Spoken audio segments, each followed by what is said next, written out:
오늘은 2월 14일입니다. 정말 쏜살같이 빠르다고도 하고 유수 같다고도 하는데 정말 빨리 가는 것 같아요. 조금 있으면 크리스마스예요 이렇게 얘기했던 것 같은데 벌써 해가 바뀌었고, 우리나라는 이제 신정이 있고 구정이 있다 보니까 새해 복 많이 받으세요도 2번씩이나 하고, 어쨌든 이 복 받는 것도 참 중국 사람 못지않게 좋아하는 것 같아요. 우리가 정말 많은 이 세상 사람들이 복이라고 생각하는 복이 많이 있거든요. 그런데 그 모든 복은 실제로 하나님의 복을 받지 않으면 무효가 되는 거거든요. 그리고 거꾸로 하나님께서 주시는 그 복을 받으면 그 나머지 복이 우리에게 설사 임하지 않았다고 해도 비교할 수 없는 아주 막강한 어마어마한 복을 우리가 이 땅에서 받게 되는 거죠. 오늘 이 말씀 제목이 좀 이상하죠. 피할 수 없는 이야기. 요즘은 많은 교회 목사님들이 설교할 때 그런 말씀을 많이 하셔요. 요즘 교회에서는 지옥에 가는 설교를 안 한다, 이런 얘기를 많이 하시더라고요. 예. 그런 설교를 하면은 사람들이 싫어한대요. 그리고 이제 축복받는 이야기, 그런 이야기를 사람들이 좋아하기 때문에 시류에 따라서 목사님들도 이제 그런 설교를 하게 된다라고 말씀하시는 분이 있어요. 그런데 오늘은 이제 피할 수 없는 이야기라는 제목을 가지고 함께 교제를 하려고 합니다. 이제 처음에 올해 약속을 한 것처럼 올해는 매주 이제 성경 말씀을 다른 것으로 이제 하기로 했거든요. 그래서 창세기, 그 다음에 마태복음, 출애굽기, 마가복음, 그 다음에 레위기, 누가복음, 이렇게 이제 다음에는 이제 민수기 할 차례죠. 그래서 민수기를 미리 읽고 오면은 이제 우리가 같이 교제하는데 참 유익할 거로 생각이 돼요. 이 누가복음은 신약 성경에서 3번째 책이거든요. 그리고 우리가 흔히 말하는 공관복음이라고 하는 것, 이 공통적인 복음이 많이 들어있는 거예요. 그래서 마태복음, 마가복음, 누가복음을 사복음서 중에서 공관복음이라고 하거든요. 공통적인 게 많이 들어있어요. 그 다음에 이제 요한복음 이렇게 되어 있죠. 요한복음은 그 나머지 사복음서 중에 세 복음서와 교차되는 그런 부분이 10% 미만이에요. 아주 작거든요. 나머지는 이제 상당히 많이 있고요. 이 누가복음은 좀 전에 말씀드린 것처럼 이제 신약 성경의 3번째 책이고, 마태복음을 우리가 이제 유대인의 왕으로 오시는 예수님을 나타낸다고 하고, 그 다음에 마가복음은 종으로 오신 예수님, 그 다음에 누가복음은 인자라고 하는 것은 사람이란 뜻이에요. 진짜 사람이란 뜻. 그러니까 사람으로 오신 예수님. 그 다음에 요한복음은 하나님의 아들로 오신 예수님. 그래서 오늘은 사람의 아들로 오신 예수님에 대해서 이제 가장 많은 비중을 두고 이제 기록을 했다고 하는 것이 이 누가복음이에요. 그래서 누가복음에서 핵심 구절을 저는 이 부분으로 잡았어요. 인자가 온 것은 잃어버린 자를 찾아 구원하려 함이니라. 인자, 예수님께서 이 땅에 오신 이유는 잃어버린 자, 에덴 동산에서 하나님과 함께 교제하고 모든 것이 부족함이 없었던 그 인간이 마귀의 꼬임에 빠져서 선악과를 먹고 피조물인 인간이 죄인으로 전락해버린 것이 에덴 동산에서 선악과를 먹은 사건이에요. 그래서 그 선악과를 먹음으로 인해서 하나님께서는 그들을 나중에 언젠가 그들을 다시 품어주실 것, 구원해 주실 것을 약속하면서 가죽옷을 지어 입혀주셨거든요. 그 가죽옷을 지어 입혀주신 것은 언젠가 그들을 다시 하나님의 품으로 돌아올 수 있는 길을 열어주신 거거든요. 그리고 그들이 죄인인 상태에서 생명나무 열매를 먹어버리면 죄인이 영생하는 거예요. 쉽게 말하면 지옥 가는 거죠. 그것을 막기 위해서 하나님께서는 그들을 에덴 동산에서 쫓아버려도 얼마든지 올 수 있잖아요. 그래서 에덴 동산에 있는 생명나무에 접근하지 못하게끔 이렇게 빙빙 생명나무가 여기 가운데 있으면 도는 불칼, 화염검을 두셨다고 되어 있거든요. 그리고 그룹들이 그걸 지켰다라고. 그래서 그렇게 해서 인간은 하나님으로부터 스스로 멀어져 가버린 거예요. 그러니까 낙원에서 에덴 동산에서 그들은 자기의 욕심 때문에 하나님을 믿지 않고 마귀를 믿었고 그들은 쫓겨나 버린 거죠. 그래서 낙원에서 쫓겨났고 나중에 그들이 다시 하나님의 품으로 돌아오는 과정을 기록한 것, 그것을 가능하도록 한 것이 바로 이 성경책이에요. 하나님께서 인간을 끝까지 사랑함으로써 그들을 다시 하나님의 자녀로 삼아주시는 것. 그래서 이 누가복음에서는 인자가 오는 것은 잃어버린 자에 초점을 맞추는 거예요. 잃어버린 자. 그래서 잃어버린 자에 초점을 맞춰서 그들을 불러서 다시 이제 구원하기 위해서 예수님이 이 땅에 오셨다는 거죠. 그래서 구주를 잠깐 살펴보면은요, 1장부터 19장 27절까지는 탄생과 그 사역, 예수님께서 탄생한 것, 그리고 예수님이 탄생하기 전에 요한의 탄생, 이것을 기록하고 있고요. 그 다음에 좀 전에 말씀드린 것처럼 잃어버린 자를 찾으시는 예수님. 그래서 특별히 이 누가복음에는 그 잃어버린 것들에 대해서 기록을 하고 있어요. 잃어버린 양, 잃어버린 드라크마, 은전, 그 다음에 탕자의 비유라고 하는 잃어버린 아들에 관한 이야기가 이제 이 누가복음에 기록이 되어 있죠. 15장이에요.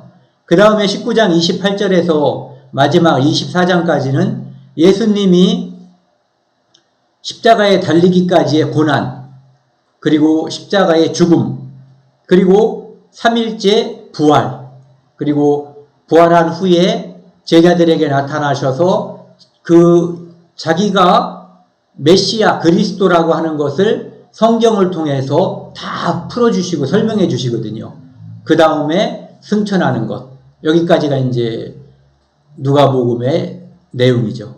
그래서 그것을 좀 더 살펴보면은 예루살렘의 입성, 그러니까 호산나 하면서 그 나귀를 타고 예루살렘에 입성하는 거예요. 그때 유대인들은 예수님이 만왕의 왕으로서 등장을 해서 등극을 하고 로마를 탁 때려부실 것을 기대했을 거예요. 그런데 십자가에 못 박히셨죠. 잡히셔서 재판받고 많은 그 재판 과정에서 고난을 받았죠. 채찍에도 맞고 많은 형벌을 받으셨고 그 다음에 십자가의 죽으심과 부활 승천. 그래서 그것을 통해서 십자가의 죽음과 부활을 통해서 잃어버린 자를 찾아서 구원하신 인자, 예수님, 즉 예수 그리스도에 대한 이야기가 이제 기록되어 있는 것이 이제 누가복음이라고 볼 수 있어요. 누가복음에서 이렇게 뭔가 이야기를 끄집어내고 싶었던 것이 처음에는 마리아 이야기를 한번 해보고 싶었어요. 그러다가 쭉 이 누가복음을 읽어가면서 그 나중에 하고 혹시라도 나중에 크리스마스 때 하고 맞닿으면은 그때 그것을 한번 하기로 하고 요번에는 사람들이 잘 안 한다고 하는 그 누가복음 16장 말씀을 이제 주제 말씀으로 해서 함께 하나님의 은혜를 나눠보려고 합니다. 누가복음 16장 24절 말씀. 이제 제가 여기 띄우는 이 말씀은 이제 개역 개정 말씀이고요. 그 다음에 신약 123쪽입니다. 제가 읽겠습니다. 불러 이르되 아버지 아브라함이여 나를 긍휼히 여기사 나사로를 보내어 내 손가락 끝에 물을 찍어 내 혀를 서늘하게 하소서. 내가 이 불꽃 가운데서 괴로워하나이다. 이 이야기는 실화일 거란 생각을 저는 가져요. 무슨 뜻이냐면은 예수님이 어떤 이야기를 하실 때 비유로 하면은 비유로 했다라고 성경에 기록되어 있거든요. 예를 든 거죠. 어떤 없는 이야기인데 지금 예수님께서 말씀하시고 싶은 그 말씀을 잘 설명하기 위해서, 이해를 돕기 위해서 어떤 말씀을 하시는 경우에 비유로 말씀하시는 경우가 있는데, 이 누가복음 16장 이 말씀에는 비유라는 표현이 없어요. 그래서 이 땅에 살던 어떤 사람, 부자, 그 다음에 나사로라고 불렸던 이 땅에서는 직업이랄까 신분이 거지였던 사람, 이 사람의 사연을 예수님께서 알고 계신 게 아닌가, 저는 이제 그렇게 생각이 들어요. 이 이야기는 이렇게 시작을 해요. 16장 19절에 보면은 한 부자가 있어 자색 옷과 고운 베옷을 입고 날마다 호화롭게 즐기더라. 부자의 상징이죠. 고운 옷, 그 다음에 자색. 옛날에는 염색 기술이 발달하지 않아가지고 이 색깔 있는 옷을 입기가 어려웠대, 일반인들은. 예. 그래서 이 자색 옷은 부자, 고귀한 신분인 사람들이 입을 수 있는 그런 옷이라고 하더라고요. 그 다음에 베옷도 거친 베옷이 있고 고운 베옷이 있는 거예요. 그래서 고운 베옷은 이제 부자가 입을 수 있는 옷이죠. 그래서 날마다 호화롭게 즐기더라. 그러니까 좋은 옷 입고 좋은 집에 있었겠죠. 그 다음에 매일 잔치를 베풀어서 잘 먹고 잘 사는 것. 흔히 사람들이 부러워하는 그 모습인 거예요. 그런데 이제 그와 대조되는 한 인물이 나타나요. 나사로라 이름하는 한 거지가 헌데투성이로 그의 대문 앞에 버려진 채 그 부자의 상에서 떨어지는 곳으로 배불리려 하매 심지어 개들이 와서 그 헌데를 핥더라. 나사로라고 하는 거지가 있었는데 헌데투성이야. 즉 옷을 입지 못한 거죠. 그리고 이것이 헌데라고 하는 것이 옷을 입지 못했다는 뜻인지 상처투성이라는 뜻인지 어쨌든 두 개 다 비참한 거죠. 그의 대문 앞에 버려진 채.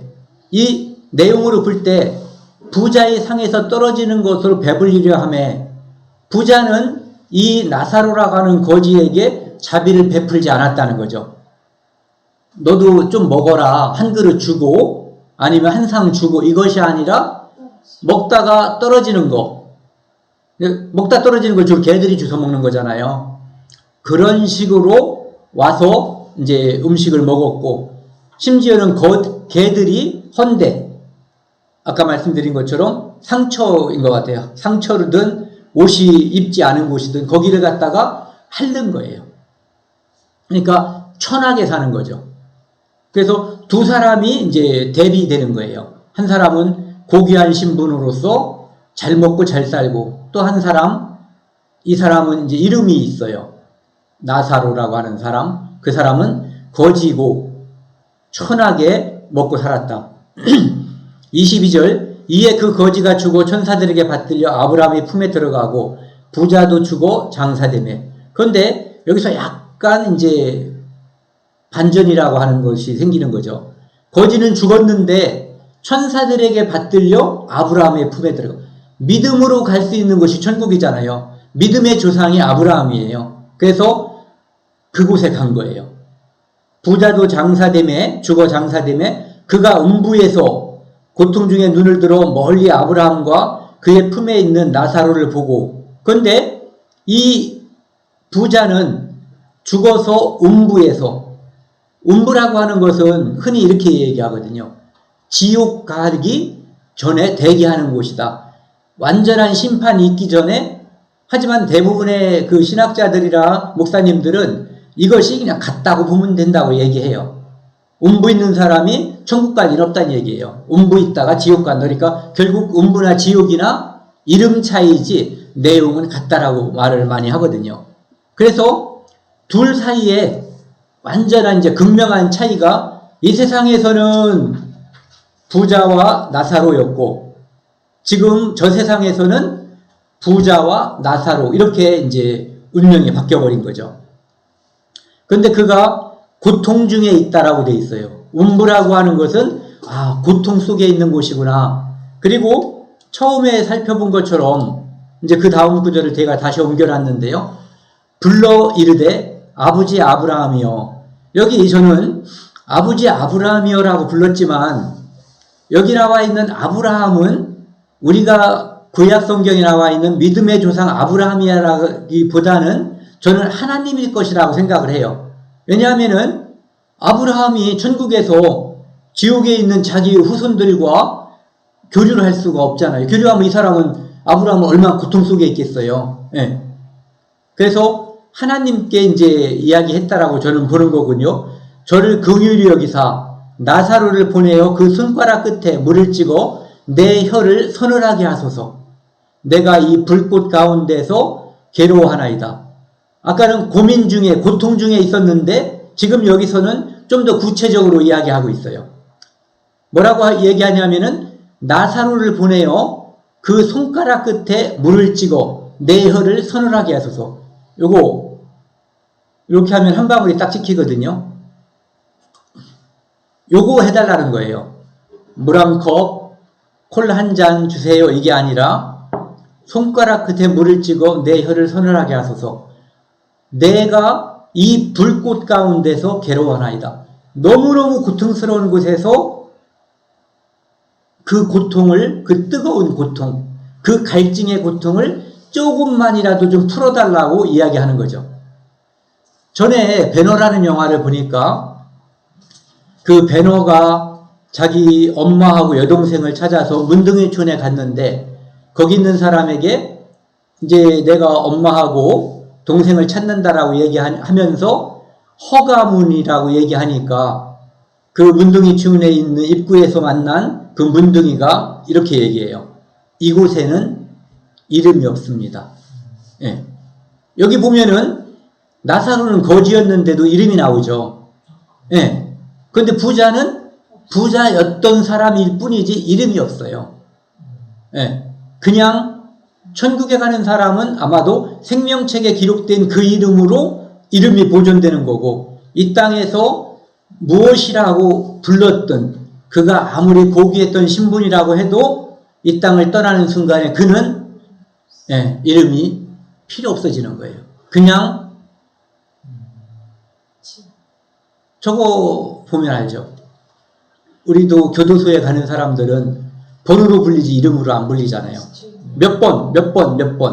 여기서는 뭐 번호가 있는지 없는지 모르겠어. 어쨌든 이 땅에서 불리던 그 이름이 없어진다는 거죠.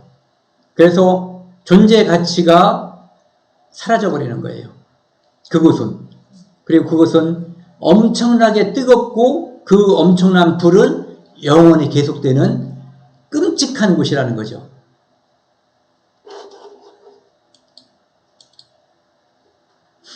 아브라함이 대답하는 거예요. 아브라함이 이르되 예 너는 살았을 때 좋은 것을 받았고 나사로는 고난을 받았으니 이것을 기억하라. 이제 그는 여기서 위로를 받고 너는 괴로움을 받느니라. 이 땅에서 잘 살았으면 지옥 가고 이 땅에서 거지였으면 천국 간다는 의미는 아니에요. 하지만 26절에 이뿐 아니라 너희와 우리 사이에 큰 구렁텅이가 놓여 있어. 천국과 지옥 사이에 큰 구렁텅이, 골짜기가 있다는 거예요. 도저히 건널 수 없는 골짜기.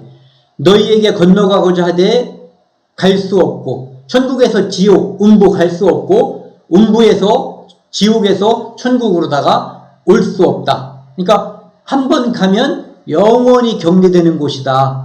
영원히 그 상태가 유지되는 곳이다라고 이제 이야기해 주는 거죠. 거기서 우리에게 건너올 수 없게 하였느니라.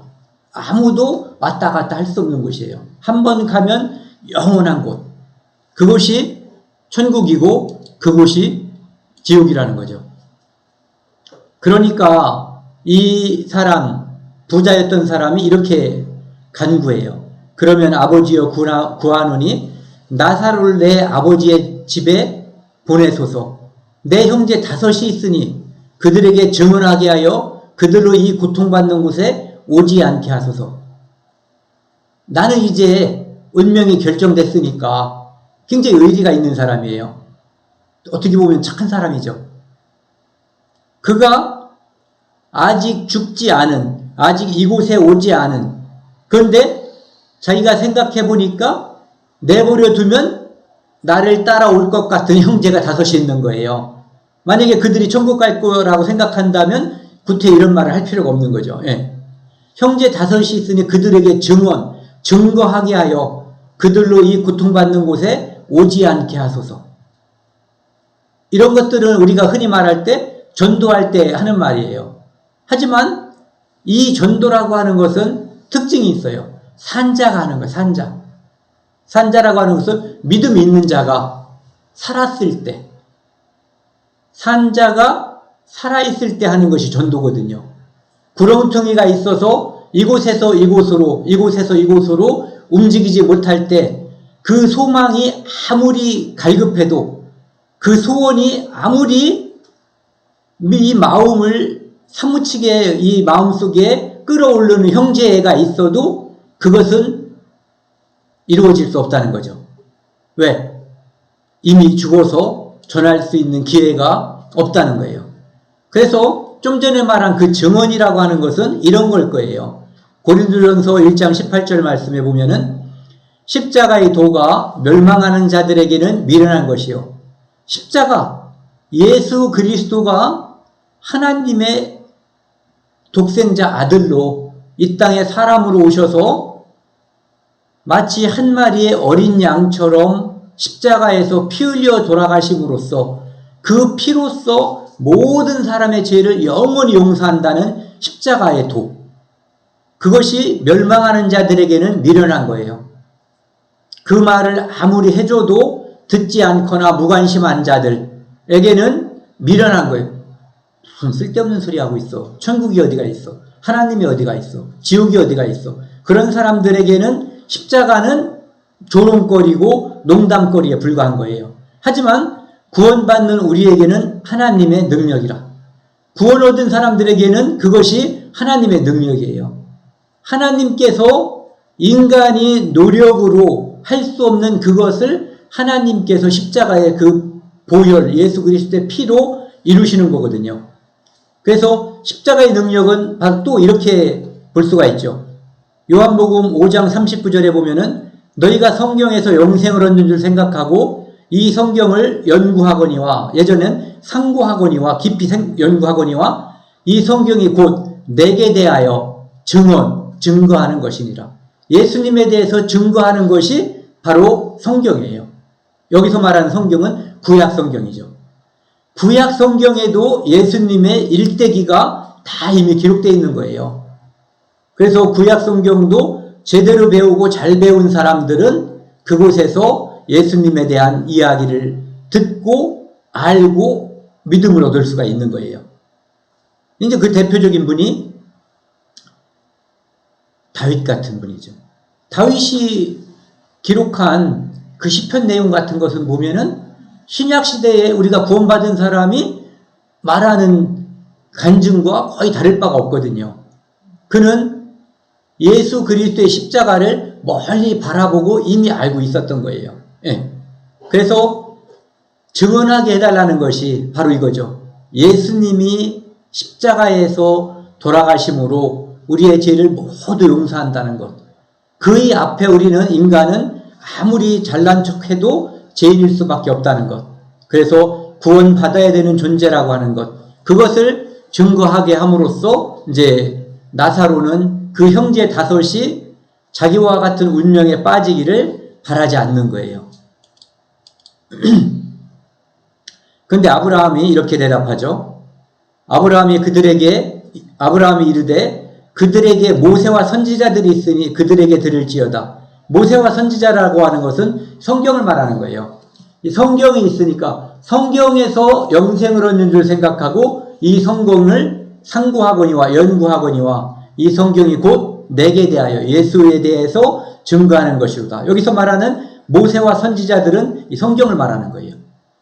이르되 그렇지 아니하니이다. 이 부자가 말하는 거예요. 항변하는 거죠. 아버지 아브라함이여 죽은 자에게서 그들에게 가는 자가 있으면 회개하리이다. 지금 이 부자는 나처럼 지옥에 왔다가 돌아가는 사람이 말하면 믿을 거다라고 하는 거죠. 또는 천국에 있는 사람이 가서 얘기해도 믿을 거다라고 얘기하는 거예요. 이 세상에 태어난 모든 사람들은 결국은 하나님을 다 믿게 돼요. 이 땅에서 안 믿던 사람도 다 믿어요. 천국 간 사람은 믿어서 갔고, 지옥에 간 사람들은 정말 지옥이 있구나, 이것을 믿게 될 거예요. 지금 이 부자처럼 기회가 주어지지 않아서 그렇지, 이제는 희망이 없어서 그렇지, 모든 사람들은 다 믿게 돼 있어요. 그들에게 가는 자가 있으면 회개하리이다.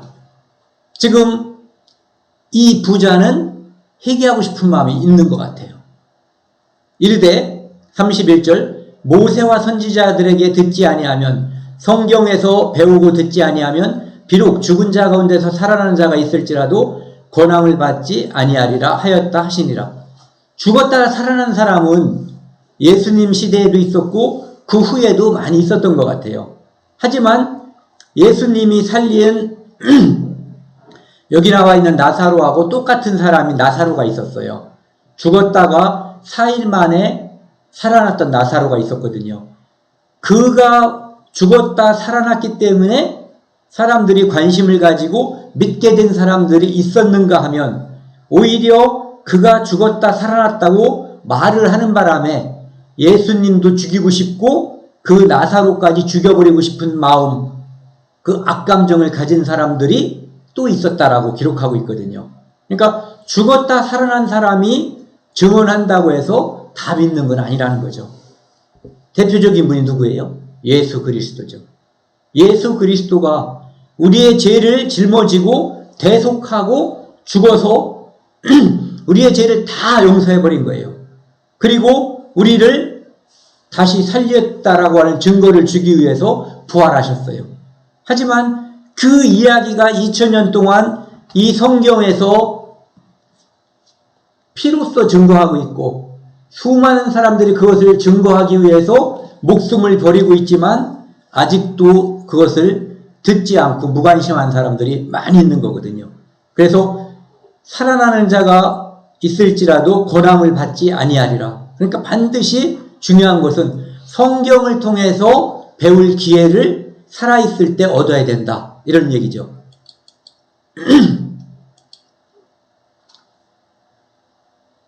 참 가슴 아픈 이야기잖아요. 살릴 수 있었는데, 살릴 수 있었는데 정말 304명이 우리가 생중계하는 상태에서 우리 눈으로 이것을 소망을 놓지 않고 제발 제발 제발 하는 사이에 이 배가 이렇게 기울어진 상태로 있다가 이렇게 돼서 끝에만 이렇게 보이다가 쑥 들어가 버린 적이 있어요. 이 사람은 그 배 안에서 많은 사람들을 구조했던 사람이에요. 근데 마지막에 여기 보세요. 학생들이 아저씨 조금만 더 기다려주세요. 기다려주세요라고 했는데 이제는 많은 사람을 구조했지만 마지막으로는 이게 더 이상 기다리면 자기가 죽을 것 같아서 이 사람이 이제 마지막으로 탈출한 거예요. 그 사람들의, 그 학생들의 눈동자가 잊혀지지 않는다라고 이 사람이 TV에서 인터뷰하는 걸 제가 봤어요. 반대 이야기죠. 하나는 이미 지옥에 간 사람이 아직 지옥에 오지 않은 사람들을 제발 좀 그가 살았으면 좋겠다라는 소망을 가지고 있는 것이고, 이 사람은 이미 죽어버린 사람을 내가 더 구할 수 있었는데라고, 구했으면 좋았을 뻔했는데라고 아쉬워하는 그런 내용이거든요. 어쨌든 우리는 죽어가는 사람을 건져야지 되고, 또 제일 중요한 것, 먼저 이 사람이 많은 사람을 건졌지만 만약에 그가 거기서 죽었다면 이 사람은 거기서 죽은 거예요. 그래서 먼저는 내가 살고 그 다음에 다른 사람을 살리기 위해서 이제 노력을 해야지 되는 거죠. 좀 전에 봤었던 누가복음 이야기는 아마도 이 누가복음 16장 부자와 나사로 이야기는 이 이야기에 대한 답이라고 저는 여겨져요. 누가복음 6장 20에서 23절 그 뒤에도 이어져 있습니다. 예수께서 눈을 들어 제자들을 보시고 이르시되 너희 가난한 자는 복이 있나니 하나님의 나라가 너희 것이며 가난한 자 이 땅에서는 정말로 물질이 없어서 먹을 것이 없어서 가난한 자도 있지만 풍부하게 살지만 내가 하나님 앞에 죄인이라는 것을 발견한 사람은 가난한 거예요. 마음이.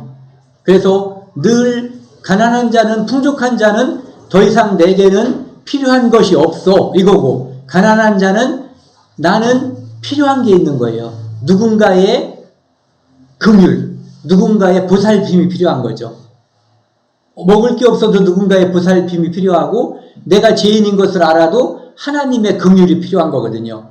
그래서 굶주린 자 배부를 것이요 지금 우는 자는 웃을 것이요 인자 예수님으로 말미암아 너희를 미워하고 멀리하고 욕하고 너희를 악하다 하였을 때는 너희에게 복이 있다. 이 세상에는 사람들이 하찮게 여기지만 아유 저거 예수쟁이야 예수 믿어 조롱의 대상이지만 나중에 복이 있다라고 얘기하는 거거든요.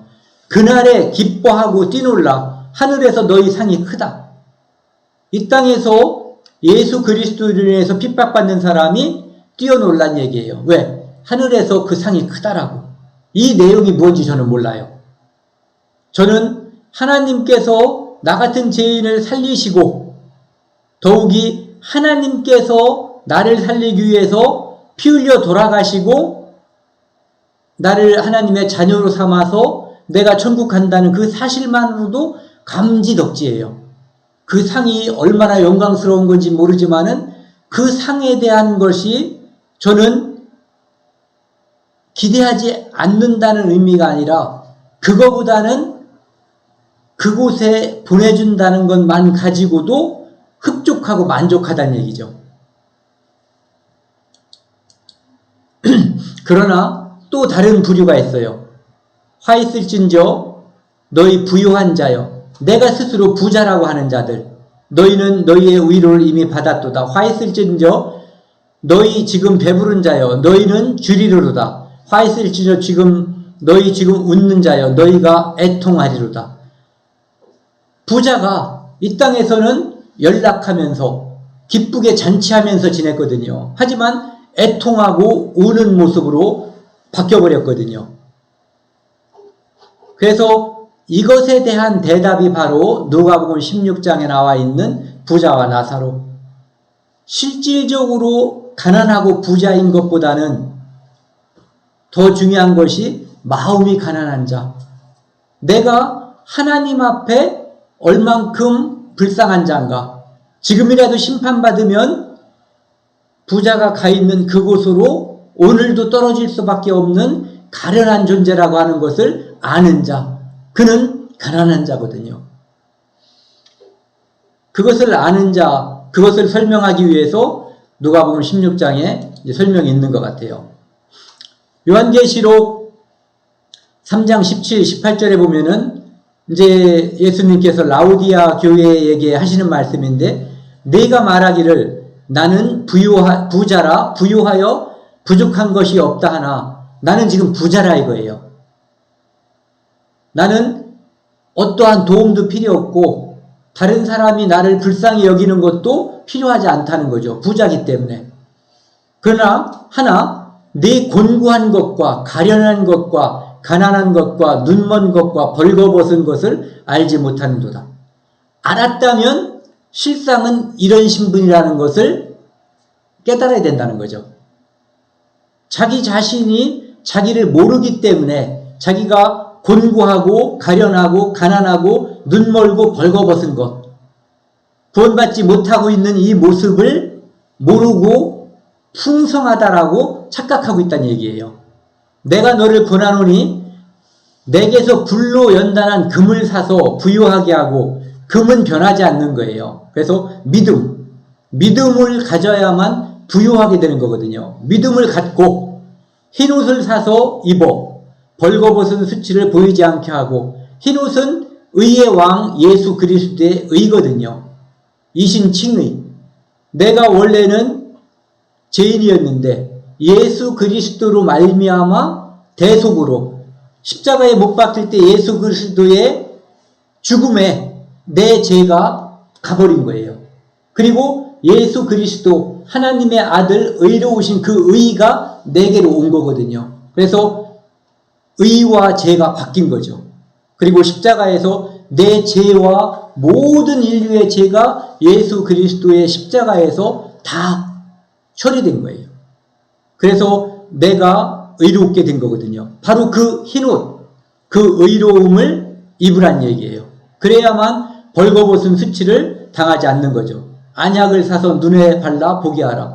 우리는 지금 본다고 말하지만, 듣는다고 말하지만 듣지 못하는 자고 보지 못하는 자가 있다는 거죠. 그래서 봐야지 되고 들어야지 되는 거예요. 그래서 믿음으로 눈이 떴을 때 우리는 소경을 면하는 것이고, 하나님 말씀이 이 귀에 들어와서 믿음이 생겼을 때 이 귀가 비로소 들리게 되는 거거든요. 그래서 이 땅에서 우리가 부유한 자인지 가난한 자인지, 이것은 성경 말씀을 내 마음에 비춰봐야만 알 수가 있어요. 이 말씀을 비춰보지 않고서는 내가 진정으로 부유한 자인지 가난한 자인지는 알 수가 없는 거죠.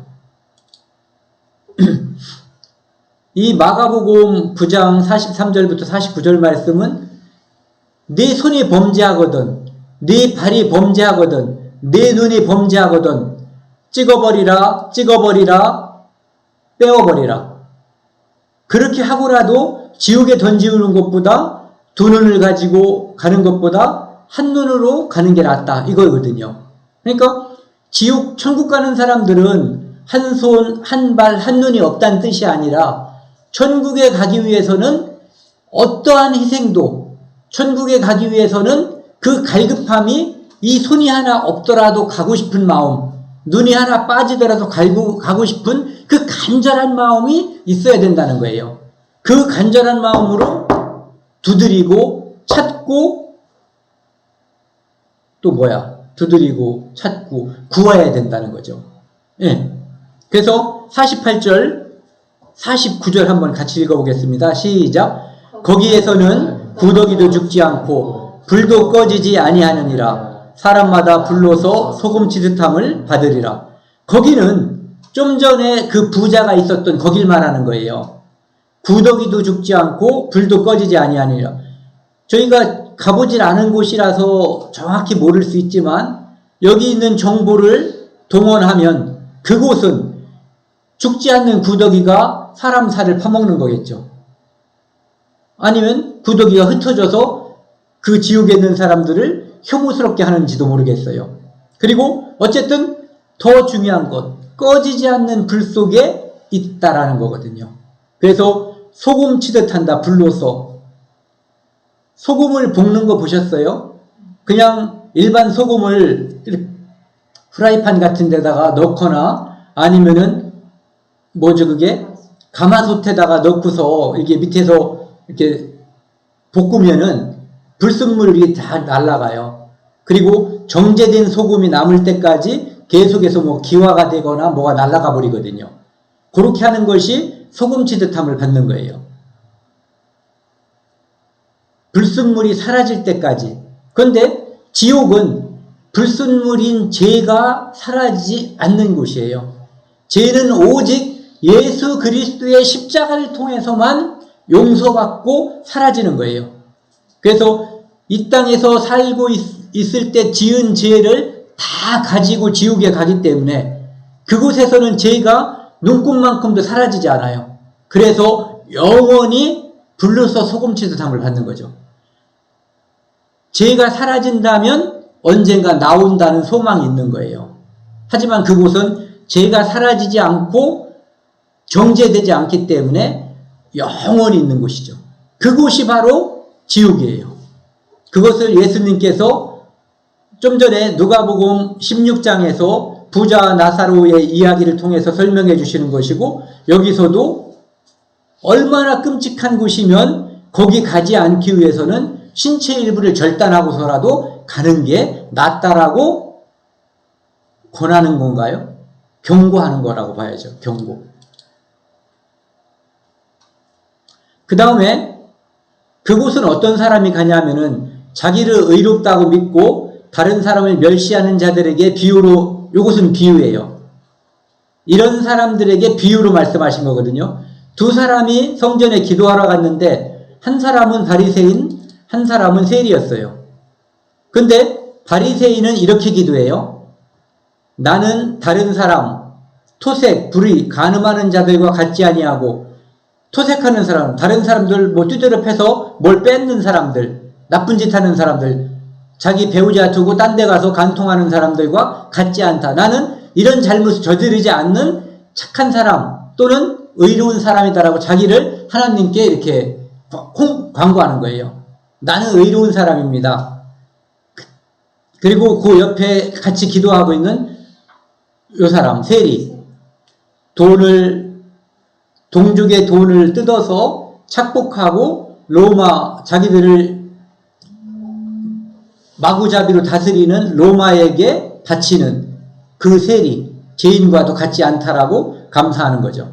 또 나는, 이 사람은 11절에서도 나는, 12절에서도 나는, 이렇게 자기를 강조하는 거예요. 나는 이렇게 훌륭한 사람입니다. 일주일에 2번 금식하고 소득의 11조를 드린다. 그런데 세리는 멀리 서서 이렇게 감히 눈으로 하늘을 쳐다보지 못하고 다만 가슴을 치며 이르되 하나님이여 불쌍히 여기소서 나는 죄인으로소이다. 바리새인은 자기가 의롭다고 생각을 한 거예요. 그런데 세리는 자기 자신을 아는 거예요. 하나님 앞에 자기가 죄인임을 불쌍히 여겨주십시오. 이렇게 고개를 숙이고 하늘을 우러러보지도 못했다고 그랬어요. 그런데 예수님께서는 바리새인이 아니고 세리, 불쌍히 여겨달라고 했던 그 세리가 용서를 받고 갔다. 이렇게 이야기하고 있는 거죠. 우리는 이 땅에 살면서 모든 사람들은 다 좀 전에 그 부자가 건넜던 그 강, 나사로가 건넜던 그 강, 죽음의 강을 모든 사람이 다 건너야지 돼요. 이 강을 건널 때 필요한 것은 딱 하나밖에 없거든요.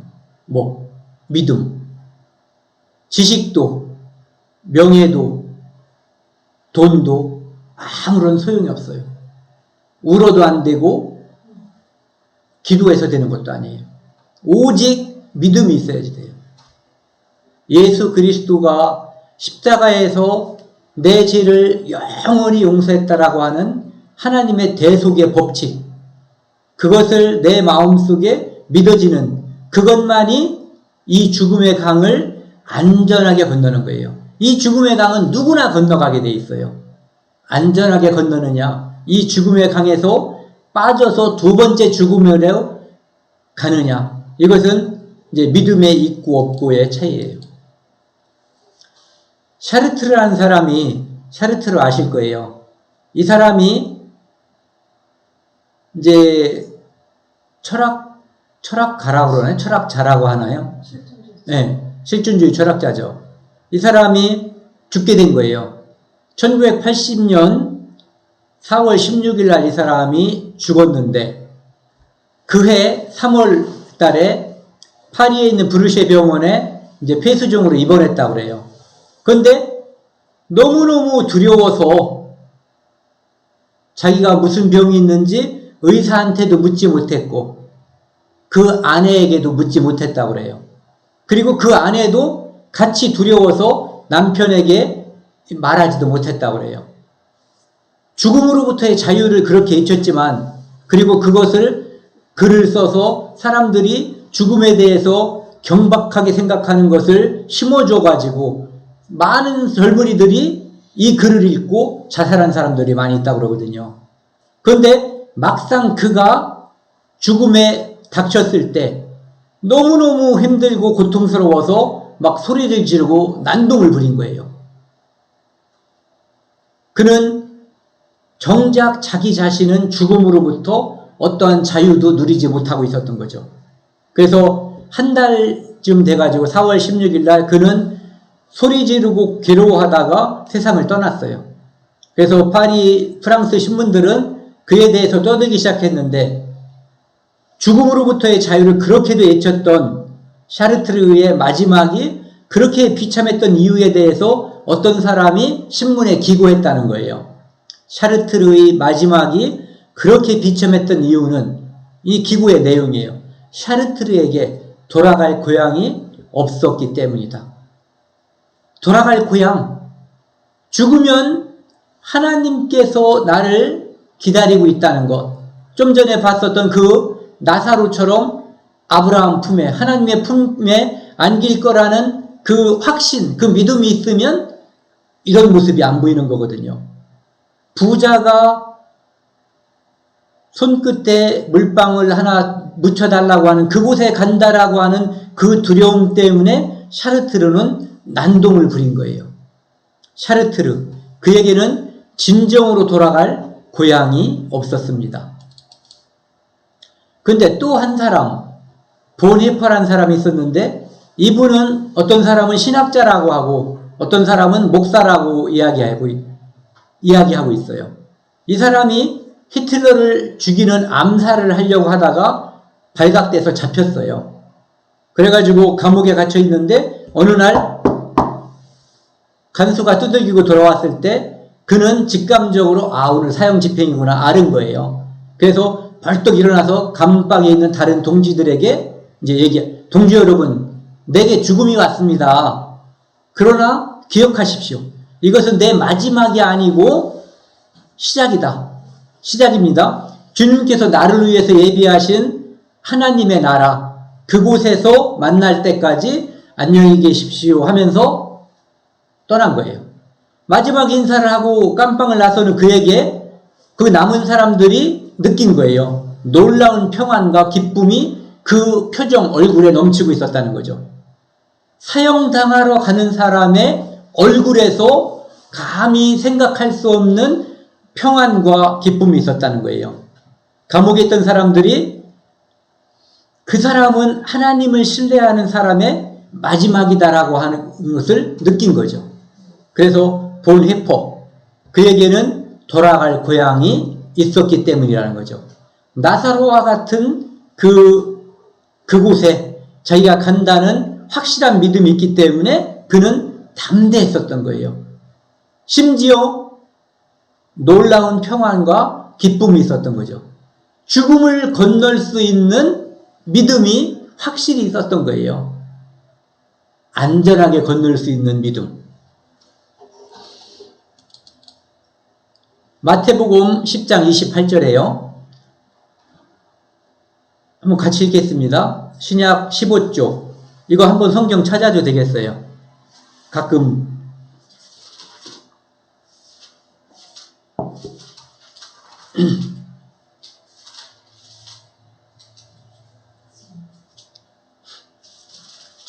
시작. 몸은 죽여도 영혼은 능히 죽이지 못하는 자들을 두려워하지 말고 오직 몸과 영혼을 능히 지옥에 멸할 수 있는 자를 그를 두려워하라. 네. 이 세상에서 로마의 많은 황제들, 이런 사람들은 크리스찬들, 예수 그리스도를 믿고 그를 따르는 사람들을 많이 죽였어요. 그들이 살인한 것도 아니고 절도를 한 것도 아닌데 단지 예수 그리스도를 믿는다는 이유로 그들을 죽였거든요. 그들에게 기회가 있었어요. 예수 그리스도를 부인하면, 믿지 않는다라고 말하면 살려주겠다고 했는데 그들은 죽음을 선택했어요. 왜? 그들은 알고 있었어요. 몸은 죽여도 로마 황제처럼 영혼을 능히 죽이지 못하는 자들을 두려워할 필요가 없다는 것을 알고 있었던 거죠. 오직 몸과 영혼을 능히 지옥에 멸할 수 있는 이를 두려워하라. 오직 몸과 영혼을 천국에 보낼 수 있는 이를 두려워하라. 이게 똑같은 얘기죠. 제가 오늘 아침에 어떤 목사님 설교를 듣다가 이제 이런 얘기를 들었어요. 예전에 이제 지금은 주민자치센터인가 뭐라고 하는데 옛날엔 동사무소라고 면사무소 뭐 이렇게 불렀잖아요. 그 당시에 어떤 사람이 이제 방위를 받게 된 거예요. 그 사람은 방위를 받게 돼서 군사훈련을 약간 마치고 이제 동사무소에 배치가 된 거예요. 그래서 이제 동방위가 된 거죠. 그러니까 처음에 갔을 때 아주 군기가 바짝 들은 거예요. 군사훈련도 받았고 이제 처음 시작하는 일이니까. 그러니까 이제 거기 있는 공무원들이 교육을 시켰겠죠. 누가 와서 무엇을 요구하면은 서류를 뗀다든지 그러면은 본인이십니까? 이렇게 물어보라고. 근데 이제 거기 간 날, 그 첫날 어떤 사람이 와가지고 저 사망 신고하러 왔습니다. 이렇게 얘기했다는 거예요. 그러니까 이 사람이 그 방위가 본인이십니까? 이렇게 물어봤다는 거죠. 그러니까 이제 그 사람이 또 한마디 했대요. 웃으면서 꼭 본인이 와야 합니까? 이렇게 물어봤다는 거죠. 이 동사무소에 꼭 본인이 가야 되는 게 있어요. 그렇죠? 또는 위임장이 필요한 것. 예. 그런데 우리가 하나님 앞에 심판받을 때에는 반드시 본인이 가는 거예요. 반드시 본인이 가서 지금까지 내가 지은 그 모든 죄를 우리 목전에 이렇게 하나님께서 베푼다고 되어 있어요. 그러면은 우리 양심에 의해서 우리는 하나님이 천사를 시켜서 지옥에 뻥 집어넣지 않아도 저절로 지옥으로다가 들어갈 거예요. 바로 오직 몸과 영혼을 능히 지옥에 멸할 수 있는 그를 두려워하라. 이렇게 되어 있죠. 그래서 우리에게 기회가 있는 것은 참 이게 너무너무 좋은 거예요. 기회라고 하는 것. 아직 기회가 있다는 것. 그 부자에게는 그 간절한 마음도 있었고 형제를 사랑하는 그 사랑하는 마음도 있었지만 기회가 없었어요. 기회가 이미 다 지나갔어요.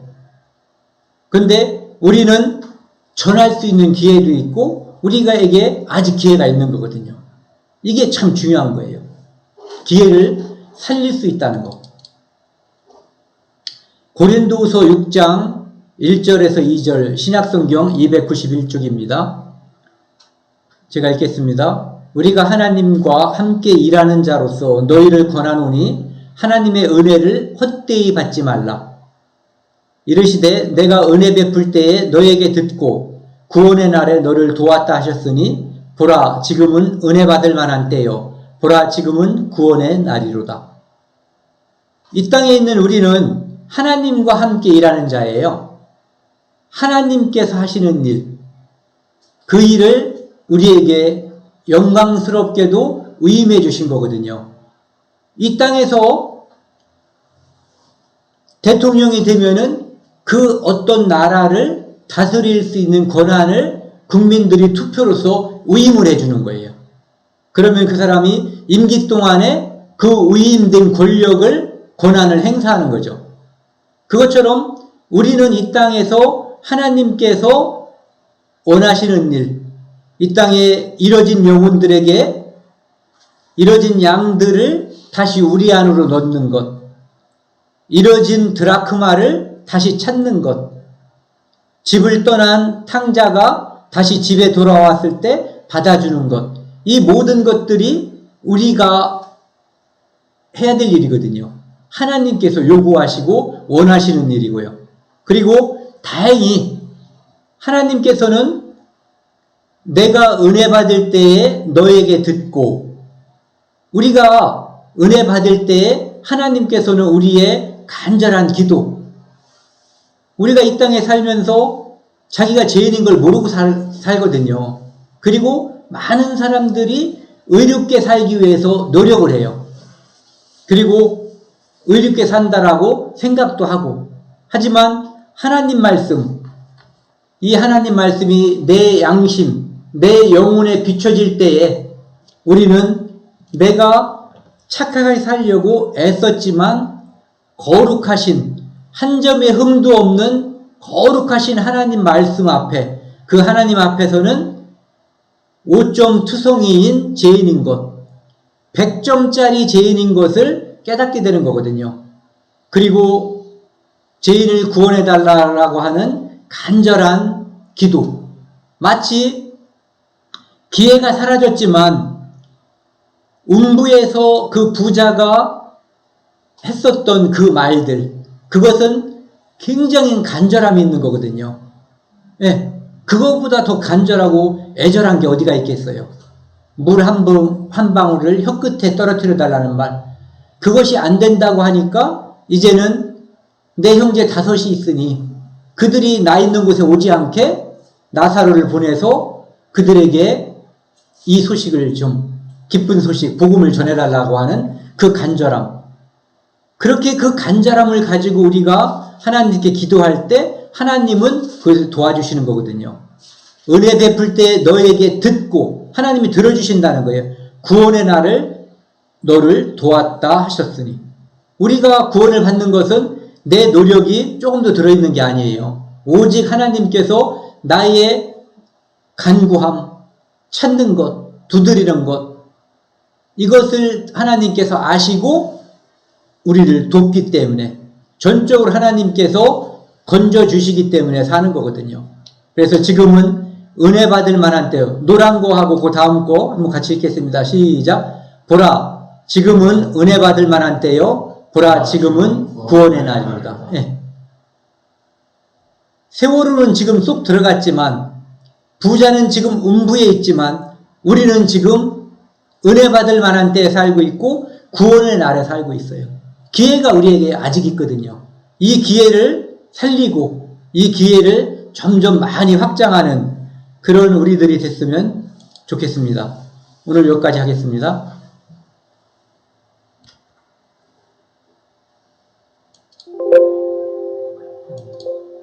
방송 중단을 눌러야 되는데 취소.